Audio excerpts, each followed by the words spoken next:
ತಾವರೆಕೆರೆ ಪಟ್ಟಣದಲ್ಲಿ ಕುಡಿಯುವ ನೀರಿನ ಅರವಟ್ಟಿಗೆಯನ್ನು ಉದ್ಘಾಟಿಸಿ ಜೆಸ್ಕಾಂ ತಾಲೂಕು ಸಹಾಯಕ ಕಾರ್ಯನಿರ್ವಾಹಕ ಇಂಜಿನಿಯರ್ ಕೆಂಚಪ್ಪ ಬಾವಿಮನಿ.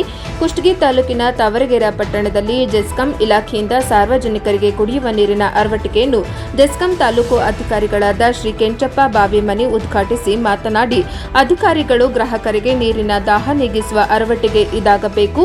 ನಮ್ಮ ಇಲಾಖೆ ಕಚೇರಿಗೆ ಬರುವ ಗ್ರಾಹಕರು ರೈತರಿಗೆ ಬೇಸಿಗೆಯಲ್ಲಿ ಕುಡಿಯುವ ನೀರಿನ ದಾಹ ನೀಗಿಸಲು ಅರವಟ್ಟಿಗೆ ವ್ಯವಸ್ಥೆ ಮಾಡಲಾಗಿದೆ. ಇದರಿಂದ ಸುತ್ತಮುತ್ತಲಿನ ರೈತರು ವಿದ್ಯುತ್ ಬಿಲ್ ಪಾವತಿ ಮಾಡಲು ಬರುವ ಸಾರ್ವಜನಿಕರಿಗೆ ಅನುಕೂಲವಾಗಲಿದೆ ಎಂದು ಕುಷ್ಟಗಿ ಜೆಸ್ಕಾಂ ಸಹಾಯಕ ಕಾರ್ಯನಿರ್ವಾಹಕ ಇಂಜಿನಿಯರ್ ಕೆಂಚಪ್ಪ ಹೇಳಿದರು. ನಂತರ ಸ್ಥಳೀಯ ಜೆಸ್ಕಾಂ ಶಾಖಾಧಿಕಾರಿ ಶ್ರೀಮತಿ ರಶ್ಮಿ ಚೌಹಾಣ್ ಮಾತನಾಡಿ, ಇಲಾಖೆಯ ಸಿಬ್ಬಂದಿ ಸಹಕಾರದಿಂದ ಗ್ರಾಹಕರಿಗಾಗಿ ಇಂತಹ ನೀರಿನ ಅರವಟ್ಟಿಗೆ ವ್ಯವಸ್ಥೆ ಮಾಡಲಾಗಿದೆ. ಬೇಸಿಗೆ ದಿನಗಳು ಇರುವುದರಿಂದ ಜನರು ಸದುಪಯೋಗ ಪಡೆಯಬೇಕು ಎಂದರು. ಜೆಸ್ಕಾಂ ಸಿಬ್ಬಂದಿ ರಾಚಯ್ಯ ಹಿರೇಮಠ, ಶರಣಪ್ಪ ಬೀರಪ್ಪ, ಮಹಿಬವ್ವ, ಪೀರ್, ರಹೀಂ, ವೀರಣ್ಣ, ನವೀನ್ ಸಿಂಗ್, ಸಂಗಯ್ಯ, ಶರಣಪ್ಪ ಅಂಗಡಿಯವರು ಇತರರು ಇದ್ದರು. ವರದಿ ಅಮಜಪ್ಪ ಜುಮ್ಲಾಪುರ, ಪ್ರಜಾಪವ ಟಿವಿ.